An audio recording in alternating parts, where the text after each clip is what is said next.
Naam, Watanzania sasa wamepokea pigo kubwa wiki chache baada ya Watanzania kumkosoa vikali Rais Samia Suluhu Hassan mitandaoni kwa kumteua ubunge Angela Kiziga. Sasa Samia Suluhu amewaonesha moto wa Tanzania kwa mara nyingine.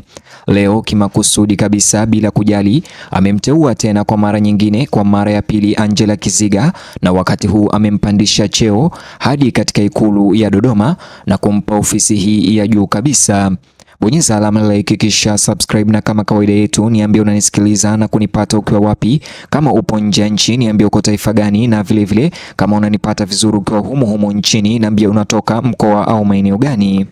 Kuna jambo jipya ambalo tayari linazua hisia kali mitandaoni leo mtazamaji, na wakati huu linalenga uteuzi mpya uliofanywa katika ngazi ya juu zaidi ya serikali ya Samia Suluhu.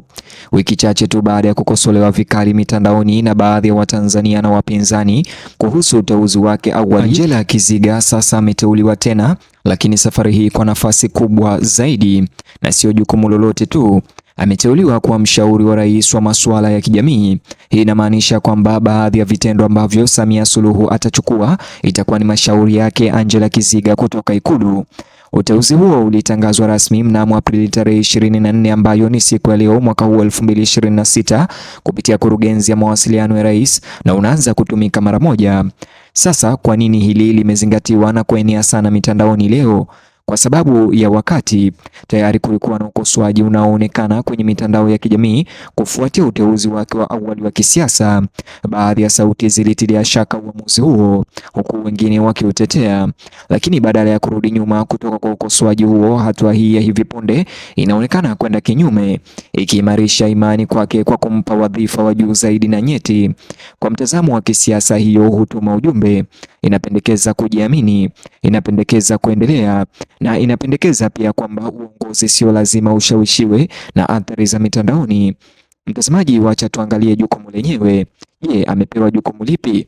Nafasi ya mshauri wa rais ya Angela Kiziga sasa katika masuala ya kijamii si ya kiishara tu, inahusisha kutoa ushauri kuhusu masuala muhimu ya kitaifa kwa Rais Samia, ikiwa ni pamoja na ustawi wa jamii, usawa wa kijinsia, maendeleo ya vijana, masuala ya watoto na usaidizi kwa watu wenye ulemavu.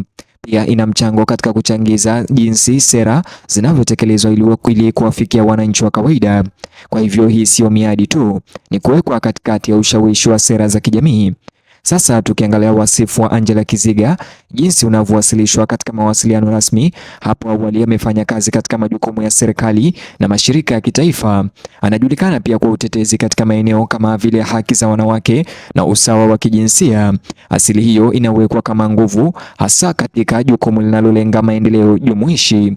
Kwa mtazamo huo, uteuzi huo unaendana na juhudi zinazoendelea za kuimarisha programu za kijamii na kupanua ushiriki katika uongozi.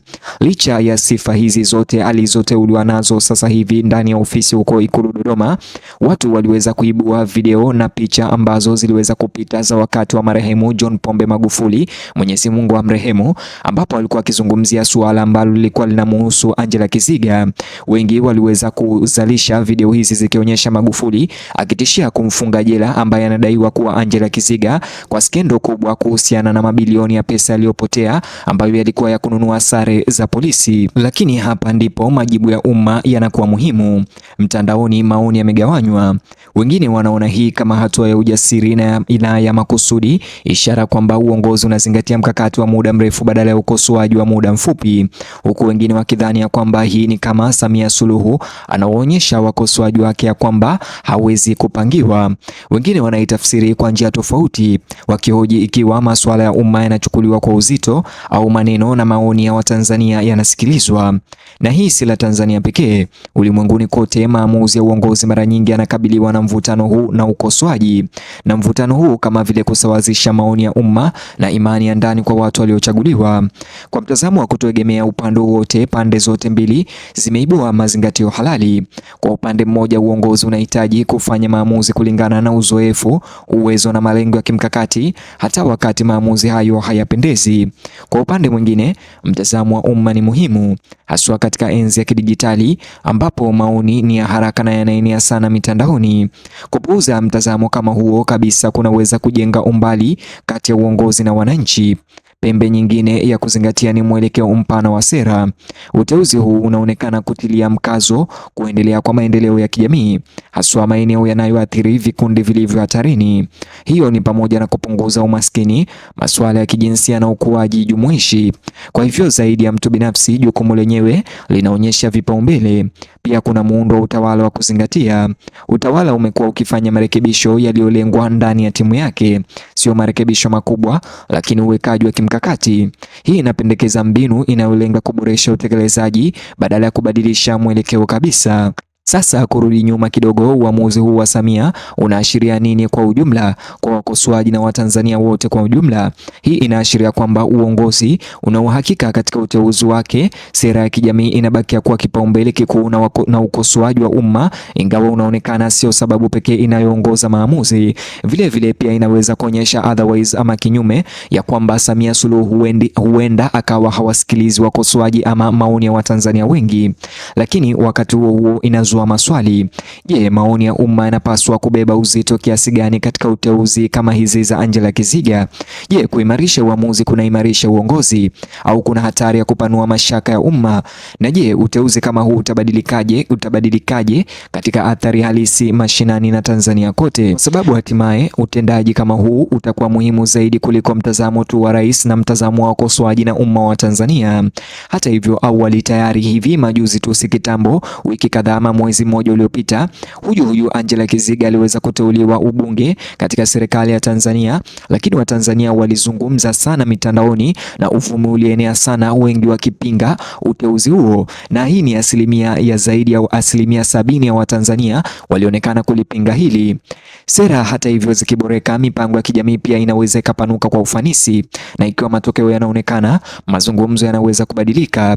Ikiwa sivyo, ukosoaji unaweza kukua zaidi kama Angela Kiziga hataweza kufanya kile ambacho alipewa kukifanya ama alichoteuliwa kukifanya na Samia Suluhu. Kwa sasa tulicho nacho ni uamuzi ambao umevutia waziwazi, uamuzi unaoonyesha imani kutoka juu, na umma ambao unabaki kugawanyika katika jinsi unavyotafsiri hatua hiyo.